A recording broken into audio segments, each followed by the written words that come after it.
kita mendengar adanya langkah politik melalui parlemen ini Pak Suarso tentang pembentukan pansus pilpres sendiri. Apakah ini rencananya akan menjadi salah satu langkah yang akan diambil ke depannya?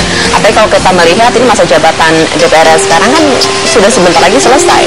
Ya, saya kira saya setuju sama Pak Nukral. Masih terlalu jauh kita untuk masuk ke sana. Memang ada gagasan itu, ide seperti itu, tapi kan tidak terbentuk dan belum terbentuk. Dan mudah-mudahan jangan sampai kemudian itu bergulir. Apalagi kalau nanti begitu setelah dilantik terbentuk pansus pilpres, apa kata masyarakat.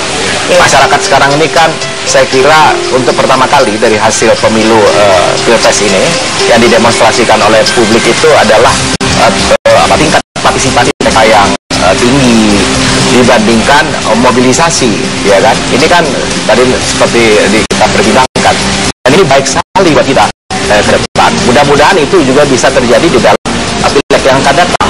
Kan sementara pada pileg sebelumnya itu lebih banyak terjadi mobilisasi, ya. Nah, tapi di pilpres hari ini kita lihat mana mobilisasi dan mana yang partisipasi. Dan hari ini itu ditunjukkan bahwa partisipasi itu yang menang. Nah, ini hal yang baik saya kira, yang bagus, yang patut dicatat dalam sejarah peradaban Indonesia modern. Dan inilah mungkin yang kita bisa tinggalkan, wariskan kepada generasi kita mendatang. Jangan kita kemudian dicatat menyelesaikan ini dengan cara-cara yang tidak civilized gitu, cara-cara yang kurang berarti kalau kita melihat proses demokrasi, saya bisa mengatakan proses demokrasi yang terjadi kemarin, catatan Anda sendiri bagaimana melihat dari MK, dari masyarakatnya sendiri, dari aksi para demonstran? Ya, pertama dari sifat undang-undangan siklus pemilu kita, kalau soal hasil dan proses serta penyelenggaraan pemilu, maka proses kita masih ada satu langkah lagi, yaitu pelantikan dan pengucapan sumpah janji presiden dan wakil presiden terpilih. Kalau dari sisi hasil dan penyelenggaraan, maka puncaknya adalah di Mahkamah Konstitusi kemarin. Konsep keadilan pemilu kita memberi ruang sedemikian rupa bagi pasangan calon untuk memperjuangkan haknya. Di putusan Mahkamah Konstitusi sudah digambarkan kalau para pihak berkeberatan terhadap proses penyelenggaraan ada pengawas pemilu. Kalau soal perilaku penyelenggara ada Dewan Kehormatan Penyelenggara Pemilu. Nah, konteks legitimasi hasil itu ada Mahkamah Konstitusi. Ternyata dari ulayan Mahkamah segera patut dapat rekor, ya, sidang yang dibaca mungkin putusannya paling lama 6 jam. Mahkamah sangat komprehensif mengurai persoalan-persoalan yang didalilkan oleh pemohon. Semua itu diurai satu persatu dan ternyata kita publik kan juga mengikuti secara transparan. Akan berbeda kalau sidangnya tertutup, tidak bisa disaksikan. Ini menit per menit dipantau oleh media, oleh masyarakat dan lain sebagainya, sehingga masyarakat punya tolak ukur untuk menilai dan rata-rata juga ada. Jadi saya dari sisi proses pemilu soal hasil, maka ini hasil yang paling legitimate yang harus kita terima gitu. Nah, dari sisi partisipasi, memang angka partisipasi menurun.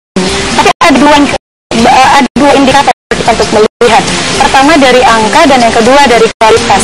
Kalau dari sisi kualitas, kita bisa melihat dengan sangat kasat mata diskursus politik itu menguat, ya, anak muda dan lain sebagainya. Kalau dulu pemilu legislatif sudah bicara soal pilihan, diskursus soal pilihan itu sangat mengemuka. Berarti budaya politik dan kemudian kesadaran berdemokrasi itu menguat. Nah, misalnya terkait dengan langkah untuk membentuk pansus pilpres, kembali ke pertanyaan awal, apa motivasinya? Karena kalau di pemilu 2009, salah satu motivasi dan tujuan mengapa itu dibentuk karena adanya anggapan kegagalan praksi hak pilih tadi. Misalnya mengapa Refli mengajukan permohonan ke mahkamah untuk bisa memilih mengajukan, karena dianggap penyelenggara tidak bisa memproteksi secara maksimal. Nah, sekarang kan berbeda, justru KPU sangat maksimal berusaha memproteksi hak pilih pemilih yang merupakan hak konstitusional, kemudian dipersoalkan, kan tidak konsisten. Ini parlemen yang sama, isinya juga partai yang sama, kita punya presiden, kita punya jurisprudensi. Akhirnya kalau pendekatannya misalnya berbeda, pemilu 2009 tujuannya ingin memproteksi pemilih, lalu sudah terproteksi. Sekarang kan sudah terproteksi. Bahkan Mahkamah mengatakan DPKTB, daftar pemilih khusus tambahan, pemilih yang memilih dengan KTP KK, DPK, daftar pemilih khusus, dan bahkan DPTB merupakan ikhtiar maksimal untuk melindungi hak pilih pemilih, dan itu konstitusional. Jadi jangan digeser ke arah-arah yang prosedural dan kemudian terkesan cari-cari begitu ya. Kita kan sebagai pemilih merasa kok begitu gitu, ada ahli yang memahami soal hak asasi manusia tapi menganggap ilegal dan inkonstitusional warga negara Indonesia yang real ada yang mau menggunakan hak. Apalagi alasannya memang atas nama rakyat ya, untuk menyelamatkan suara rakyat sendiri. Kita harus jeda dulu. Baik, Bapak, kita akan jeda dulu ya pemirsa. Kami masih akan melanjutkan perbincangan kita sesaat lagi. Kemarin tuh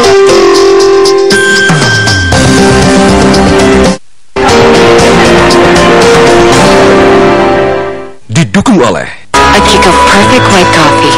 Coba deh, ini white coffee yang sebenarnya. Pengen tahu top secretku? Aku pakai Advanced Android untuk tampil up to date. Advanced Android K1 JP. Dengan fungsi power bank bisa jadikan top secretmu. Advanced Android. Kabar gembira untuk kita semua. Kulit manis